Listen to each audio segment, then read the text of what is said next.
This wind is mystical, yet tame, and it sings to me. Coastal Connections welcomes the soft and mystical voice of Emme Lentino to discuss her life's journey in upcoming shows. Got a feeling not enough, trying to keep it all together. And there's a key deep inside of me, unlocking thoughts I'm afraid to see. Spirits lead this. Hey, welcome to Coastal Connection with Emme Lentino. Woo! Hey, how's it going down under? What time is it down there in New Zealand? New Zealand. Yes, it's 12 noon on Monday here for me. And hello to everyone that's out there. It's great to be on the show. Thanks, guys. So it's like tomorrow. Yes, tomorrow, I know your today, future, boys, today, and it's tomorrow. amazing. Wow.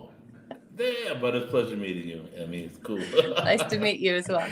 Hey, so Emme, it's great to have you on the show. And you're originally from Oregon, and you moved down under. You were on Broadway. Hey, could you just give everybody a little bit of your background on how you woke up one morning and bam, you're in New Zealand, hanging out with the Kiwis and the the pigeon birds, like however you call them, and let me know. Yeah, well, it was definitely, my life has been an adventure, and as a little girl, that was always what I dreamed of, was to have an adventurous life, and I certainly have had that. So yeah, grew up in Oregon, went to school in Seattle, Washington, graduated early, toured around Europe, got a job as a theater director and actress for a children's theater company, and I toured, I think, 35 different states when I was 21 and 22, all over America, doing theater. Moved to San Diego, moved to LA, then moved to New York City, where I was working. I was Lucille Ball off Broadway for quite a while, and enjoyed that experience. Did lots of teaching kids dance and music, and I had about 7 jobs pretty much from the time I was about 18 until 30. That was my life. Just lots and lots of jobs, lots of adventures, lots of people, and fast forward, about 30 years old, decided to move to New Zealand, and because I fell in love. And and that's kind of how it all ended up. Left New York, so I went from subways to sheep, and was staying on a sheep farm. And so that's kind of how it all happened. And I've also given a timeline as well, in case, because I get asked all sorts of questions like, how old are you, and how did you fit it all in? And so I'm just hanging it all out there. I'm a mature woman. Love it. Yeah. So I have a question. When you were on Broadway, was that New York Broadway? Yeah. So it was, and It was off Broadway. So technically, for anyone that lives in New York City, I know that you've got to be right on the mark here. So it was literally an avenue over, and it was called Bubba Lucy, and it was a show that was created by an amazing actor who portrayed Desi Arnaz. And I stepped into the role after a gal wasn't able to do it, and I had to learn the whole show in like 3 or 4 days. It was a dream come true. To this day, my favorite role ever that I got to play. Very nice. So you were like around the downtown and around the village area. Yeah. You had fun. I had a lot of fun. Yes. It was still like, I still remember the day that I found out that I got hired, and it was all really fast, bada boom, bada bang. And I went in and I had my rehearsals, and I had all these lines to memorize and all this dancing and stuff. And I remember going to a cafe around the corner, and I was just so excited that I just sat down and I didn't even order. I was just like, I must have had the most goofy grin on my face. And this guy comes over and he's like, you seem really happy, but I'm wondering if you want to order anything, since you've been here for like 20 minutes, just smiling. And I was like, oh, yes, I do. Very nice. That's interesting. That must have been an adventure. I mean, I like Broadway in New York. I mean, you made it to the big times, kid. I mean, it was pretty cool. Yeah. And then decided, let's go to a farm. Let's go hang out with some sheep. Well, so when did you start getting into? So when you were, as a young child, when did you realize that, hey, you know what, I'm going to get into this act thing? Was somebody in your family in it? I mean, there's always a progression, and we talk to artists all the time, and everybody has a different story. So, like, what's your story that made you decide, you know what, I'm going to get in the entertainment business and pursue that? Yeah, that's a great question.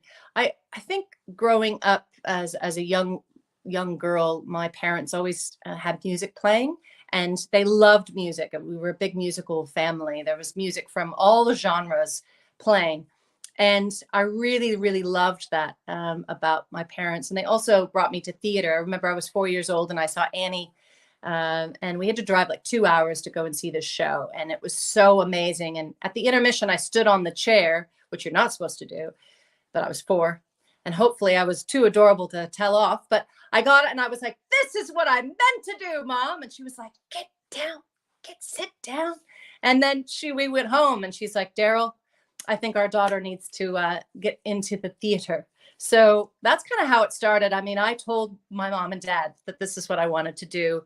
Wizard of Oz was a huge love for me. All the songs, loved Judy Garland. And I think it kind of progressed from there. I didn't really start writing music, though, until I was about 10.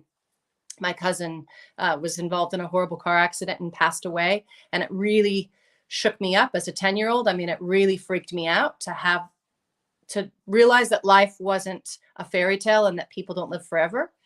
I don't know if that would make sense to anyone else out there, but at 10, I still probably had that notion. And so it was a real wake-up call, and I didn't know how to express myself. So that's why I turned to music and ended up writing my first song, with like the verse and chorus and bridge for her and her family. And that's how I kind of started the singer-songwriter journey. Obviously, at 10, a little different than it is now, but yeah, I think music is super healing, and it's gotten me through really hard times for sure. So as a writer, do you work more off the poetry side, or do you work more off the emotional or whatever you feel? Because some people write really great poetry, but they can't turn it into a song. So it's to me, it's an acquired skill set to be able to make that transition, to make the rhythm, but still get the feeling of what you got to say on paper out in a voice, a beautiful, lyrical voice. So, and you do very well at that, by the way. Thank you. Thank you. That's really nice of you to say. I mean, to answer your question, really, I think there's really no formula. There are times when poetry comes to me. I call it poetry in motion, and the lyrics come really, really quickly, and I can't even write them down fast enough. So that's where things like voice memos on iPhones and stuff work really well. I always have tons of journals. I have a journal in my car. I have a journal in the basket of my bike. Her name is Elba. I have a journal in my guitar case, and then I have serviettes that I write. So we call it over here napkin. Where I write stuff. So there's lots of those things, and then sometimes the melody and the lyrics will come at the same time, and it's usually when I'm driving, which at a stoplight you can quickly press record on your phone, and I'm driving. A lot of my music has also been written that way. And sometimes it's in the studio. So I think it's just the inspiration usually happens, when I least expect it. And for me, I feel that's when I kind of tap into, the heavens. And I feel like I'm kind of, I don't know, just sort of in tune with what needs to be written. Maybe there's someone out there that's struggling, and I'll get that kind of feeling and I'll start writing. My music's always based on encouragement. I think everybody needs an uplift in their life, and everyone needs to be reminded that they're loved and appreciated. And I really try to bring that through and I would say the majority of my music is kind of centered around that with theme. Yeah. Oh, that's awesome. I appreciate that. So now you have 2 daughters. That was deep. That was good. Thank you, Mark. No problem. I love your voice. It's like fantastic. Both of you have such. I guess that's why you're doing what you're doing, right? You have the voices. I guess. Yeah. Yes, 2 little girls, and they're the loves of my life. I love them so much. Every day is a fairy tale when you have kids. Some fairy tales are more fun than others, but yeah, they're lots of fun. They've got great personalities. Really love music and dance, and I don't know where they get that from, of course. And Me neither. yeah, but it's lots of fun. Yeah, we have lots of fun together. So I mean, so you've been in the entertainment business, and you know the ups and downs and the struggles in it, and especially from a childhood onward. So I mean, is it a career that you're looking at putting your daughters into as they pursue ventures down the road? I know you're going to support them because you're that supporting mother, but you prepare them the best you can. But what do you think their strong suits are at this young age? Do you think they're ready to go into acting, or maybe into just musicals, or what do you think? I mean, that's a great question. I think my youngest little girl really wants to do commercials, and she wants to, I haven't pursued really anything for either one of them. I really let them take the lead, kind of probably like my parents did as well. I think kids, they have their personalities, they have their focus, and they're very good about expressing them.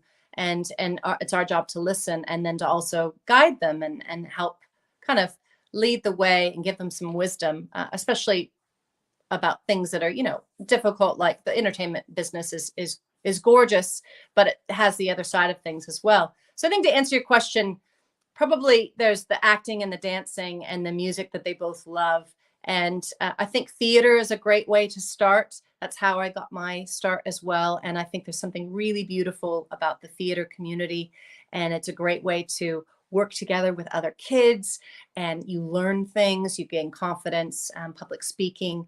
So I think that's probably where I'd point them in that direction. And they both dance. They love dance, all kinds of dance. And I think it brings them a lot of joy. So as long as those things in the arts are bringing them joy and are helping them with community and helping them socialize, I think, I'm all for it.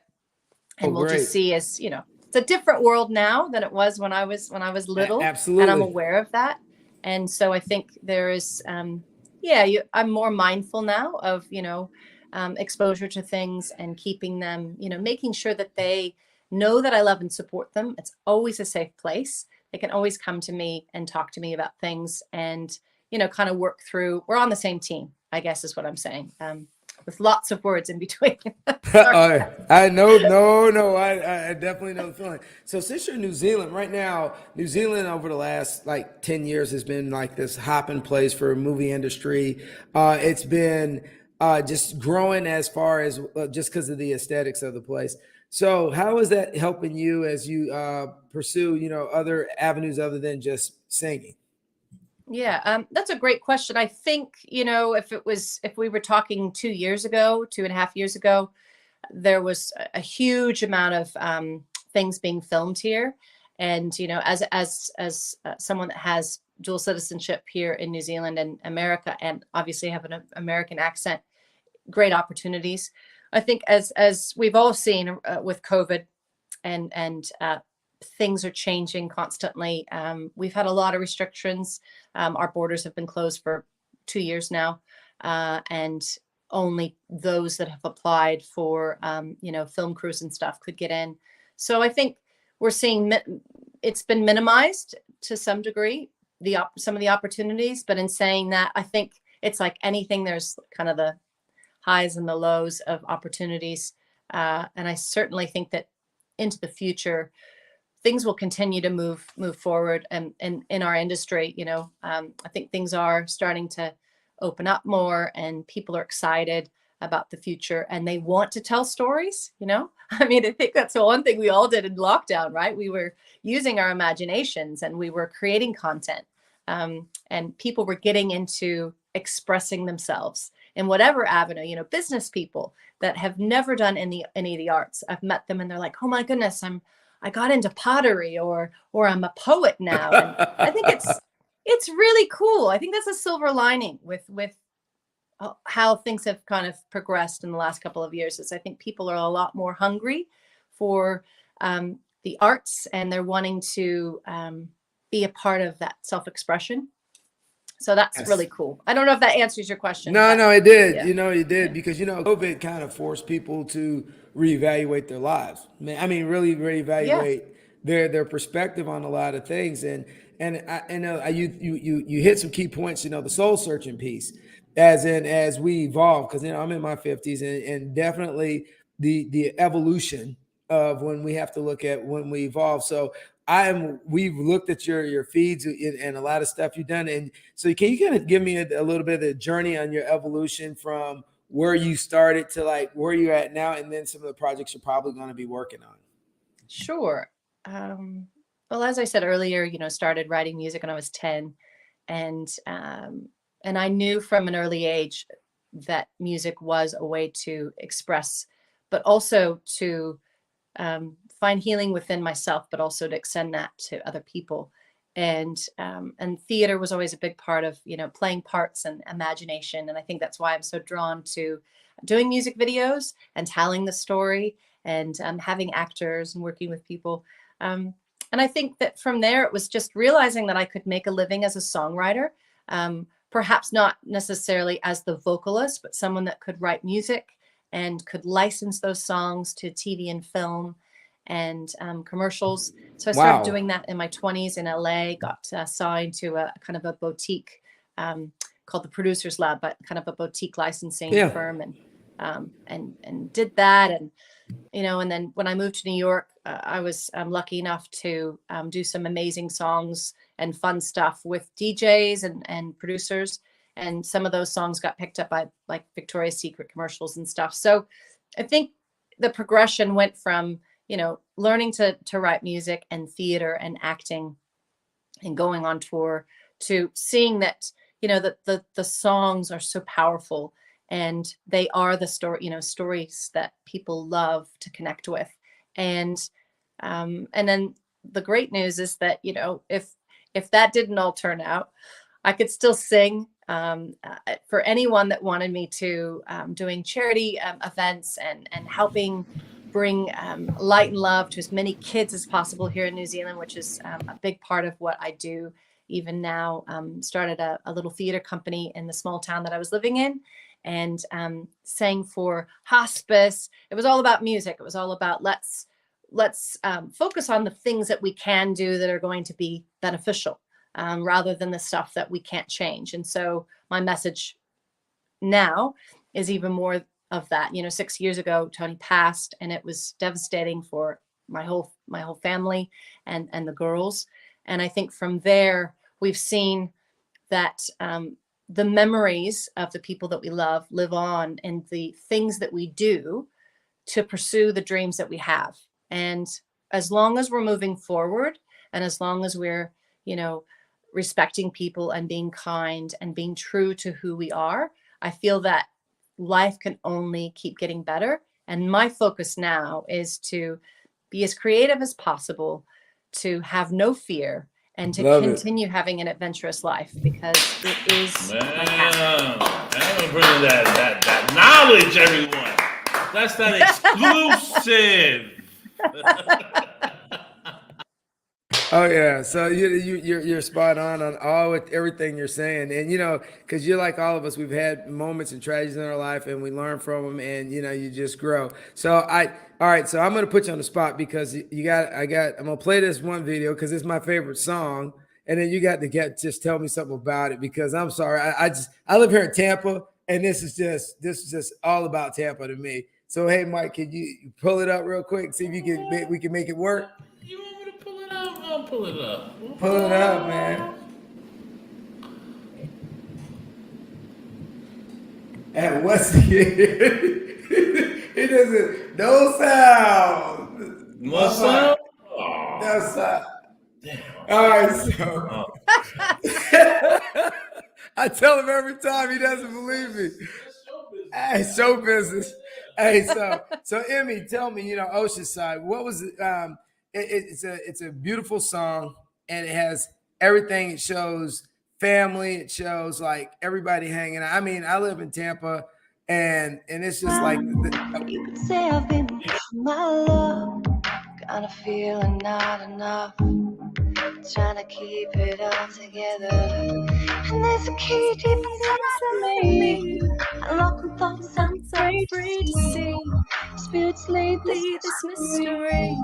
Spirits lead this mystery. I wanna feel the sun on my skin. Sandy. All right. Hey, I'm jamming to my own jam. Hey, yeah. I freaking love that song. Thank you. I love it too. It's a song that I co-wrote with an amazing producer and songwriter out of LA, Greg Cortez. We wrote it over Zoom. You know, we couldn't even physically be in the same place because he's in LA and I'm here in New Zealand. It was during obviously the very strict lockdown that I think everyone around the globe was experiencing. And the sea is so magical. And you know that living where you live. You could literally go to the sea and be completely upset about everything. And then you just stand there and you realize how small you are with this majestic force that is the ocean. And kind of everything just sort of puts itself right, if you will. And I wanted to do something for myself and my family and all the people that I knew around the globe that couldn't get to the sea, right? The lockdown. A lot of people didn't live near the ocean. And so they couldn't physically be at the sea and they couldn't experience that free feeling. And I wanted to encompass that nostalgic kind of feeling of when we're at the beach with our friends and all the beautiful memories that we make when we're by the sea. And I wanted to put it into a song. And Greg and I wrote it over a course of, probably 2 Zoom sessions. We were really excited. We knew we were onto something. 2 Zoom sessions. Zoom sessions. And the recording had to be via Zoom as well, and audio movers for all those tech fans out there. We co-produced it with Dan Antonovich, who also lives here in New Zealand and who I've worked with a lot. He's produced a lot of my music. And so he and Greg co-produced the song, and it was really, really fun. And then, of course, once it was out, I really wanted to do a music video. Once again, there wasn't really an option to, hire a crew or anything. So did it on my iPhone. What? No, stop. Yes. That is done on an iPhone. Yeah, except for there's 3 parts that are not. So there was a drone that was used. A good friend of mine in the film industry who lives in LA was like, hey, I've got this amazing editor. He likes your music. I'm going to help you. And he's going to go out and do some drone stuff. And I said, that's great. And then I used a snippet from a music video that I did here in New Zealand for a song that was to help prevent suicide called Shine. I used a little bit of that where we're building a bonfire.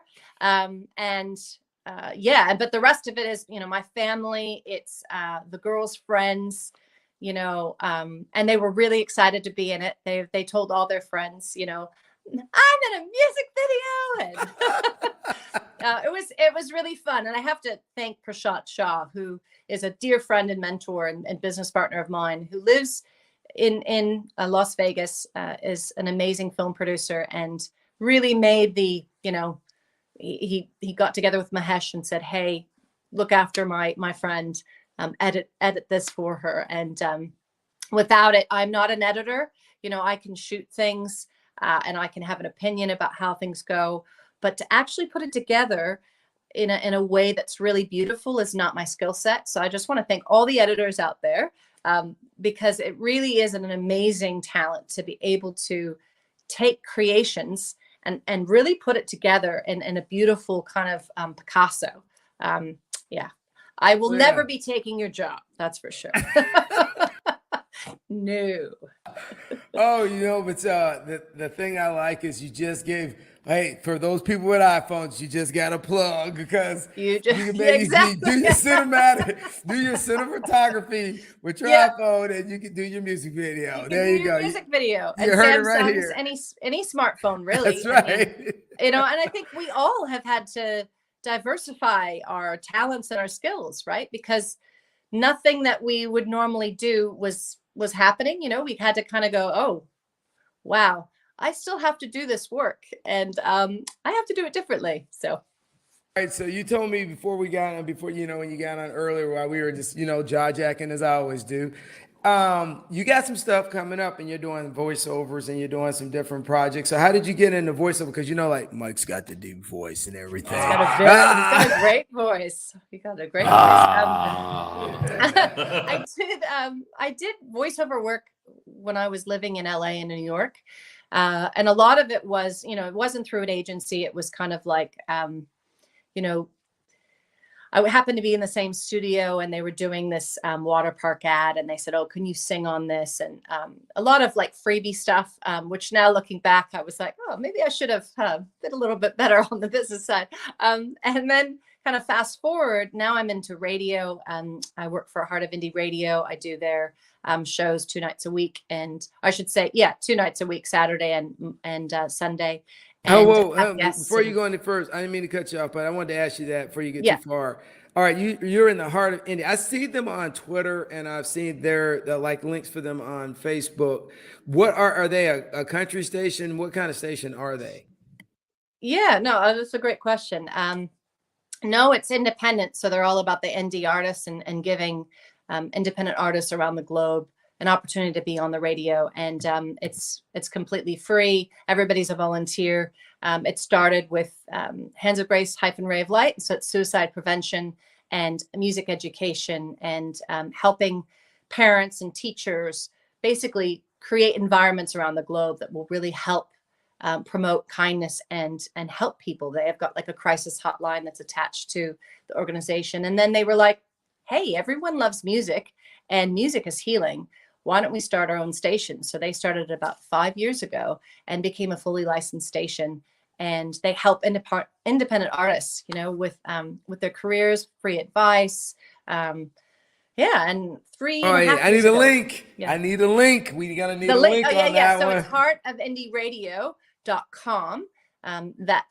If you're anywhere around the globe, you can find all of the shows there. You can also find out more about suicide prevention programs and how volunteers are helping kind of, you know, promote kindness with that. And we're also on Mixcloud as well under Heart of Indie.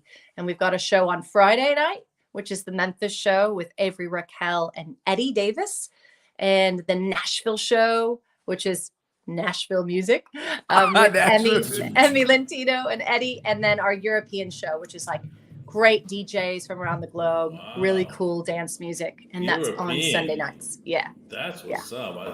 I like that. Yeah, I do too. A lot of my music now is kind of for that. You know, I want to dance. I want to dance it out. That's what's up. Hey, hold on, Vince. You don't know what we're talking about. We understand. You don't know. That's why he was quiet. He was like, "What? What?" No, I grew up on techno in Germany. So, you know, so Mike, when I brought you up, he was like, "Oh, who?" I'm like, "Yeah, see, because you don't get out as much." So he's perpetrating a fraud right now, so you know. So I'm gonna let him go with it. I'm gonna let him live the lie. You guys are hilarious. Wow. I'm embarrassed. Not. Oh yeah. So you know when you're talking about moving over there, I grew up in Europe, so I definitely can understand. Yeah. So ich sprechen Sie Deutsch zu viel. Yeah. So I moved over in the 70s, and I grew up in Germany, France, Italy. You know, around a little bit. So definitely know about being the kid from America moving over to the far country and rolling. And guess what? There's no poisonous snakes or spiders. It's too damn cold. Hey, Emme, it has been a great show having you on. And if you could give any advice to any young people out there, maybe going through some things or trying to get into entertainment, what if you had to leave your imprint in history, what would it be, my girl? Wow, that's a big question. I hope that I can do it. My answer does the question justice. I think first and foremost, I would say to anyone out there, whether you are someone that loves music or loves to perform, the first thing you want to do before you pursue that dream is to really get to know who you are. And why I say that is time and time again, as you get older and you pursue your dreams, you learn pretty quickly that people are determined to tell you what to do. And if you don't hold an anchor and really, really figure out what it is that you want to say and who you want to be and how you want to proceed, there are plenty of people in the background that will set that path for you. And I'm sure no one wants that, right? We all want to be independent. We all want to kind of take things by the reins and do things that we're meant to do. And so I think to be able to do that, we have to be really clear with what our purpose is. And the next thing I would say is that I myself have struggled with things, and I know that all of us in varying degrees, especially in the last couple of years, have faced challenges and have lost loved ones or have been separated from people, and we have felt really isolated. And I think it's really important that as much as we can be in community. You know, we all can go through things, but having friendships and having people that we can connect with and that we can be creative with, listen to music with, you know, it really brings our heartbeat up and it gives us joy. And joy really is a healer. And so I would encourage everyone that might be struggling or might be feeling like hopelessness or, gosh, you know, things are never going to get better. I got to tell you, things will, and they do. And that's something that I've learned throughout my life, that tomorrow really is a new day. We just have to step in with faith and let ourselves be open to the new adventure that is tomorrow. And that would be my advice. Awesome. All right. Much love to you. We appreciate you coming on the show, and hey, it's the afternoon, so you know, I guess it's time to go get some lunch for you, and we're going home for dinner. So, Mike, you got anything before we sign off? Pleasure meeting you. You're awesome. Keep it up. Great work. Thank you. Thank you very much. It means a lot. And as we always say, aspire to inspire and keep it rolling. Oh, I like it. Rolling. That's good. Thank you. Thank you, Mike. Thank you, Vince. It really means a lot to be on the show. No and problem. Thank you, everyone. That's how we do it.